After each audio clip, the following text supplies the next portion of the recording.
Uh, Ladies and gentlemen, we have an absolutely spectacular guest for you. We have a wonderful guest for you who knows the White House in and out, who has seen the vestiges of the Oval Office and inside of the securest locations in the White House, has done many meetings there, worked in 2 different Republican administrations, and will be able to illuminate for us exactly how or who or when or what brought this cocaine into the White House. Ladies and gentlemen, to crack the caper, I give you the personal attorney of the Benny Show, the great Mike Davis.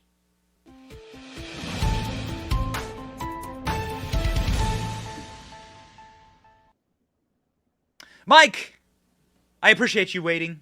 We're late to get to you, and we wait with bated breath for you to look at all the evidence laid before us and tell us who brought the coke.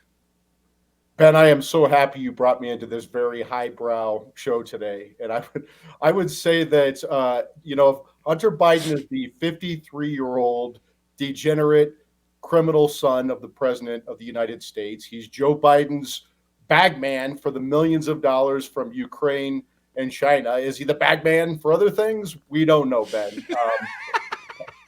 But I mean, this is utterly ridiculous that this 53-year-old criminal degenerate son is living in the White House, going on Air Force One, going on Marine One, staying at Camp David. What the hell is he doing other than Joe Biden trying to keep him close to send a signal to the Biden Justice Department to stay away from him, which they did. They got that sweetheart deal up in Delaware to bury tens of millions of dollars in foreign bribes and other corruption, allegedly. And why is he around? I mean, why are they protecting him? And this is just such a bizarre family. Joe Biden has his 53-year-old criminal degenerate son hanging around. They put up Christmas stockings for all the grandkids except for one. And that one is the 4-year-old granddaughter in Arkansas who Hunter Biden fathered and abandoned, and Joe Biden and Jill Biden, the 2 biggest scumbags to ever occupy the White House, do not claim, but they have this sleazebag son running around doing one-hitters on the Truman balcony. You have this messed up daughter, Ashley, groping her father. Maybe she thought she was in the shower with him again. Maybe she was doing Hunter's blow. I mean, this is just such a degenerate family. And the idea that you can bring cocaine into the White House. Look, what Hunter Biden does personally, it's tragic, but that's his problem. When he brings blow into the White House, that becomes all of our problem. So you believe that this is squarely on Hunter. I would like to take a step back and say that MSNBC is starting to drop, this is where the vice president comes in and out, and this is where the vice president's staff comes in and out, and this is where they park. One, you know this building. You've worked for 2 different Republican administrations. You've been in and out of the White House. You know it like the back of your hand. First off, illuminate for us, how difficult would it be to get cocaine into the White House? Second question, is it Kamala's? Well, let's just look at it. Let's take that in reverse. You have a wealthy white guy who has a clear cocaine problem on videotape. He's hanging out in the White House and they find cocaine. So who do they blame? The black woman. So, I mean, that's what Democrats are doing now. They're blaming the black woman. It's like a Chappelle Show sketch. It's this is very rich that Democrats are trying to blame a black woman for Hunter Biden's cocaine problem. So there's that. I would say this about the White House. You have to go through security, even staff. There are senior staffers who can drive, like the assistants to the president and very senior staffers who can drive their car and park on West Exec right next to the West Wing. When I was in the Bush 43 White House many years ago, I don't think those people had to go through screening if they worked in the West Wing, but they certainly have to go through dogs, the drug sniffing dogs, bomb sniffing dogs. It would be very hard to get cocaine into the White House, especially if you're not a very senior staffer. I think that it's still the case that the cabinet secretaries, the president, the vice president, and the president's family do not have to go through security. And look at Hunter Biden with his bagman backpack everywhere he goes. He probably has like 4 kilos of blow everywhere he goes, and that damn thing, and and about $1 million in $100 bills from China and Ukraine and Romania. This guy is such a scumbag, and it shows Joe's incredibly bad judgment that he thinks that he can have his 53-year-old son living with him in the White House. Unless he's changing Joe Biden's diapers, he should not be there. So what you're saying is that you would, if you were to bring this case, you would say it's got to be Hunter. You would target Hunter. And you would say that maybe Hunter was bringing the cocaine. Do you think he was bringing the cocaine for Jill or his father? Donald Trump posited that on social media, saying, hey, maybe this is how Joe gets those big, giant, non-blinking, dilated eyes during those weird little social media videos they put up.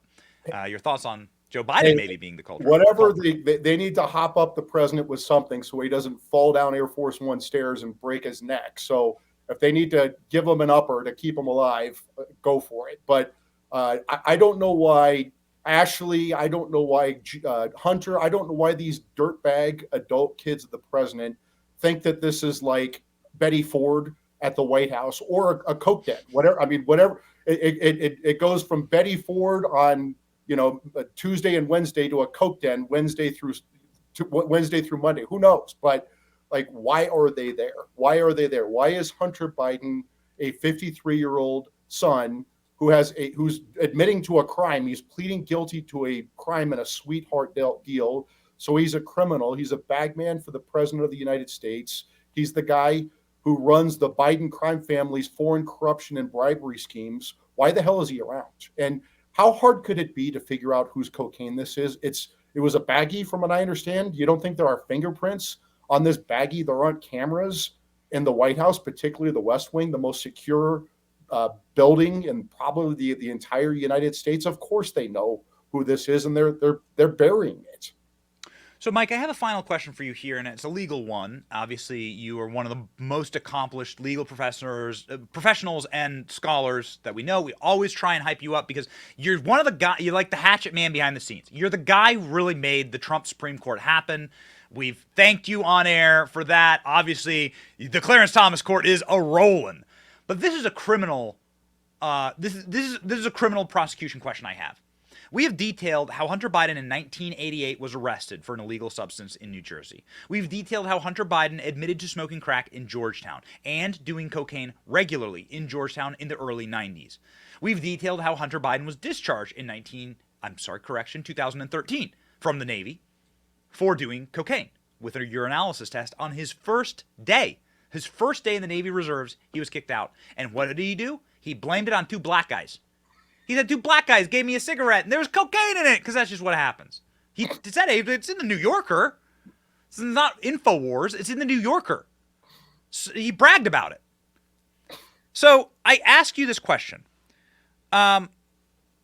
This dude has done so many crimes on camera. He has such a rap sheet.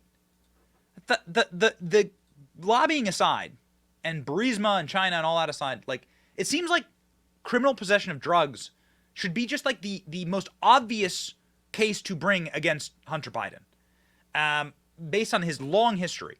But he is not in prison. In fact, he is free to wander around the White House, leave his dime bag, leave his bags of Parmesan everywhere. Like, what legal theory says that Hunter Biden should be a free man right now?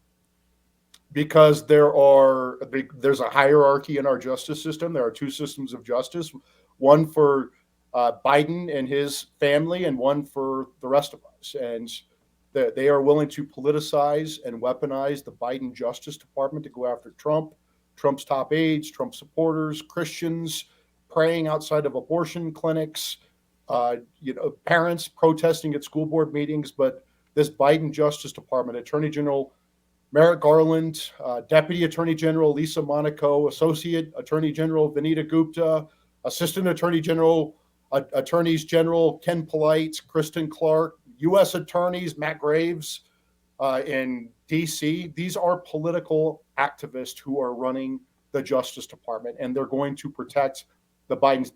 David Weiss up in Delaware, they say he was a Trump-picked U.S. attorney. He was actually picked by both Democrat U.S. senators, which is how the process works for U.S. attorneys. The senators pick the U.S. attorneys in consultation with the White House. But They are clearly protecting Hunter Biden, Jim Biden, Joe Biden at the Biden Justice Department. And it's pretty bad that it's a bag of cocaine that's finally getting people's attention when, Joe Biden is compromised. There is evidence that he is compromised by a $10 million foreign bribe as vice president, where then Vice President Joe Biden threatened to cut off $1 billion in aid to Ukraine if the Ukrainian president didn't fire the Ukrainian prosecutor investigating Burisma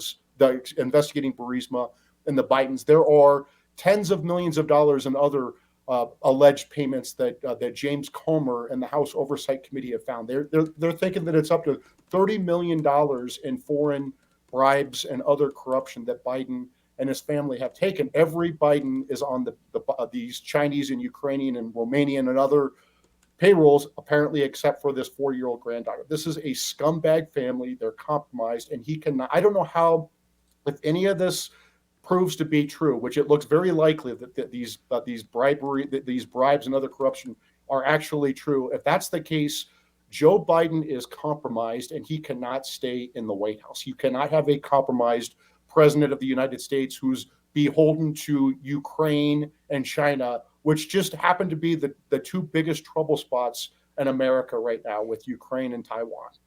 Yes, in the world right now. That's exactly right.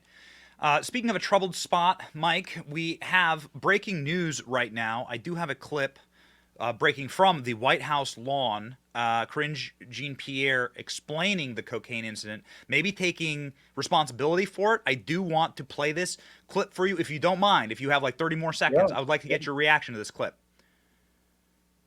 Okay, here we go, ladies and gentlemen. Breaking news, Karine Jean-Pierre live from the White House.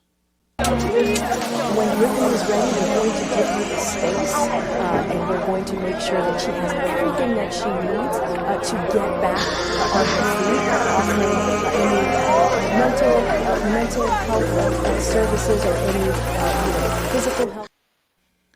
Really, really powerful stuff there, Mike. Your thoughts? I would expect nothing less from you, Ben Johnson. I mean, that is right on par for this whole episode. So I thank you for that. God bless you, Mike. Everyone go follow Mike. Here's his Twitter account. He goes flames on. Get Mike those followers, baby. 130,000 followers. 130,000 patriots. Can't be wrong. Follow Mike Davis. Follow the Article 3 Project. An absolute patriot. God bless you, Mike. Thank you, Ben.